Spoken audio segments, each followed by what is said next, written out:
আফগানিস্তানকে হোয়াইটওয়াশ করল বাংলাদেশ। ৩ ম্যাচের টি-টোয়েন্টি সিরিজে প্রথম দুটিতে জিতে আগেই সিরিজ নিশ্চিত করেছে বাংলাদেশ। রবিবার ৫ অক্টোবর শারজাহ ক্রিকেট স্টেডিয়ামে সিরিজের শেষ ম্যাচটি জিতে আফগানিস্তানকে হোয়াইটওয়াশ করল বাংলাদেশ। শারজাহ ক্রিকেট স্টেডিয়ামে টসে হেরে প্রথমে ব্যাটিং করে ৯ উইকেটে ১৭৩ রানের পুঁজি পায় আফগানিস্তানরা।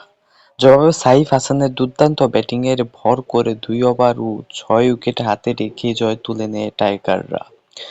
আগে ব্যাট করতে নেমে শুরুটা ভালো করতে পারেনি আফগানিস্তান।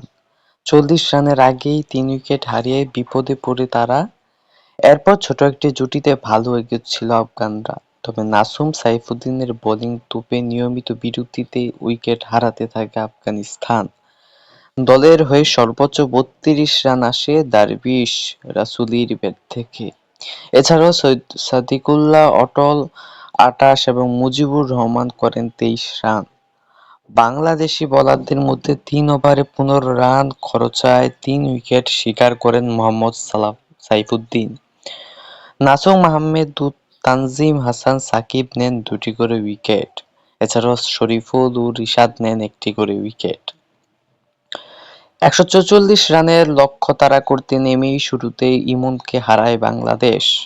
১৬ বলে ১৪ রান করে ওমরজাইয়ের বলে আউট হন তিনি। এরপর সাইফ ও তানজিম ৫৫ রানের জুটি গড়ে বাংলাদেশের জয়ের পথ সহজ করে দেয়। তানজিদ হাসান ৩৩ বলে ৩৩ রান করে ফেরেন।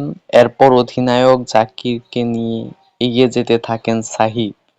তবে দলীয় ১০৯ রানের মাথায় ২ বল ২ উইকেট হারিয়ে কিছুটা চাপে পড়ে বাংলাদেশ।